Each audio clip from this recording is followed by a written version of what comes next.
ಸ್ನೇಹಿತರೆ, ಎಲ್ರಿಗೂ ನಮಸ್ಕಾರ. ಎಲ್ಲರೂ ನಿಮ್ಮ ಪ್ರಿಪರೇಷನನ್ನು ಚೆನ್ನಾಗಿ ನಡೆಸ್ತಿದ್ದೀರಾ ಅಲ್ವಾ?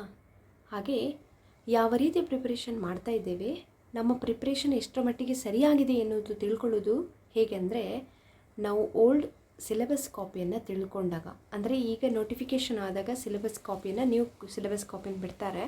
ಆದರೆ ಕಳೆದ ಸಾರಿ GPSTR ಪ್ರಶ್ನೆ ಪತ್ರಿಕೆಯನ್ನು ಯಾವ ರೀತಿ ಯಾವ ಟಾಪಿಕ್ಸ್ನಿಂದ ತೆಗೆದಿದ್ದಾರೆ ಅನ್ನೋದನ್ನು ತಿಳ್ಕೊಳ್ಳೋದು ಹೇಗೆ ಅಂದರೆ, ಅದು ಸಿಲೆಬಸ್ ಕಾಪಿಯನ್ನು ನೋಡಿದಾಗ ನಮಗೆ ಯಾವ ರೀತಿಯ ಪ್ರಶ್ನೆಗಳು ಬರ್ತಾ ಇದ್ದಾವೆ, ಯಾವ ಕಂಟೆಂಟಿಂದ ವಿಷಯಗಳನ್ನು ತೆಗಿತಾ ಇದ್ದಾರೆ ಅನ್ನೋದನ್ನು ನಮಗೆ ತಿಳಿತದೆ. ಅರ್ಥ ಆಯ್ತಾ?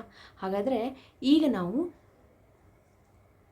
2022ನಲ್ಲಿ ನಡೆದಿರ್ತಕ್ಕಂಥ ಗ್ರ್ಯಾಜುಯೇಷನ್ ಪ್ರೈಮರಿ ಟೀಚರ್ಸ್ ರಿಕ್ರೂಟ್ಮೆಂಟ್ನಲ್ಲಿ ಕೇಳಿದಂಥ ಸಿಲೆಬಸ್ ಕಾಪಿಯಲ್ಲಿ ಕನ್ನಡ ಸಬ್ಜೆಕ್ಟ್ನಲ್ಲಿ ಯಾವೆಲ್ಲ ವಿಷಯಾಂಶಗಳು ಒಳಗೊಂಡಿದ್ದಾವೆ ಅನ್ನೋದನ್ನು ನೋಡ್ತಾ ಹೋಗೋಣ. ಇಲ್ಲಿ ಸಾಮಾನ್ಯ ಕನ್ನಡ ಪಠ್ಯಸೂಚಿ ಯಾವೆಲ್ಲ ಪಠ್ಯಸೂಚಿಯನ್ನು ಕೊಟ್ಟಿದ್ದಾರೆ, ಈ ಒಂದು ಪಠ್ಯಸೂಚಿಯ ಆಧಾರದ ಮೇಲೆಯೇ ಕ್ವಶ್ಚನನ್ನು ತೆಗಿತಾರೆ. ಆದ್ದರಿಂದ ಈ ನಮ್ಮ ಸಿಲೆಬಸ್ ಕಾಪಿ ಅನ್ನುವಂಥದ್ದು ನಮಗೆ ವೆರಿ ಇಂಪಾರ್ಟೆಂಟ್ ನಮ್ಮ ಪ್ರಿಪ್ರೇಷನ್ನಿಗೆ ಹಾಗೂ ನಮ್ಮ ರಿವಿಷನ್ನಿಗೆ. ಆಲ್ರೆಡಿ ಎಲ್ಲರೂ ಪ್ರಿಪ್ರೇಷನ್ ಚೆನ್ನಾಗಿ ಮಾಡ್ತಾ ಇದ್ದೀರಿ.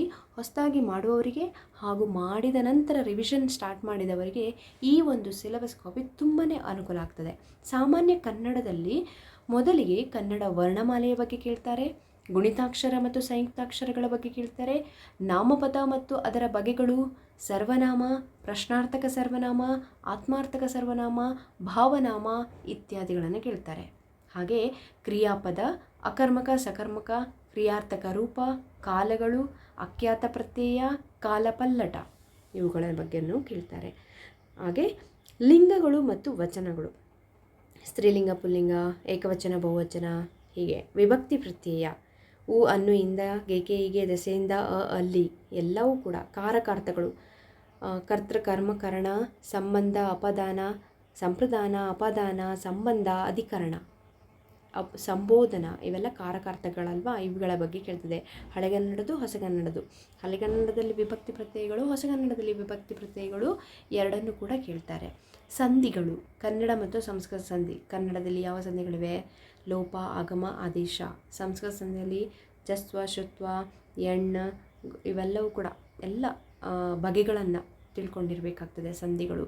ಸಮಾಸಗಳು, ತತ್ಪುರುಷ, ಕರ್ಮಧಾರಯ, ಬಹುರ್ವಿ, ದ್ವಿಗು, ಅಂಶಿ, ಹೇಗೆ 8 ಬಗೆಯ ಗಮಕ ಸಮಾಸ, ಹೇಗೆ ಸಮಾಸಗಳಿವೆ, ಬಗೆಗಳಿವೆ ಅಲ್ವಾ, ಎಲ್ಲದರ ಬಗ್ಗೆ ಕೂಡ ತಿಳ್ಕೊಂಡಿರಬೇಕಾಗ್ತದೆ.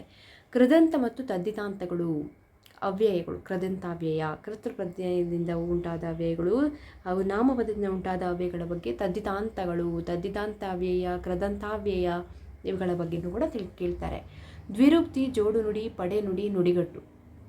ದ್ವಿರುಕ್ತಿ ಅಂತ ಹೇಳಿದ್ರೇನು, ಜೋಡು ನುಡಿ ಅಂತ ಹೇಳಿದ್ರೇನು, ಪಡೆ ನುಡಿ ಅಂತ ಹೇಳಿದ್ರೇನು, ನುಡಿಗಟ್ಟು ಅಂತ ಹೇಳಿದ್ರೇನು ಎಲ್ಲ ಈಸಿ ಆಗಿರ್ತದೆ. ಮುಂದಿನ ಕ್ಲಾಸನ್ನು ಇದರ ಪ್ರಕಾರನೇ ಮಾಡ್ತಾ ಹೋಗೋಣ. ಅರ್ಥ ಆಯ್ತಾ?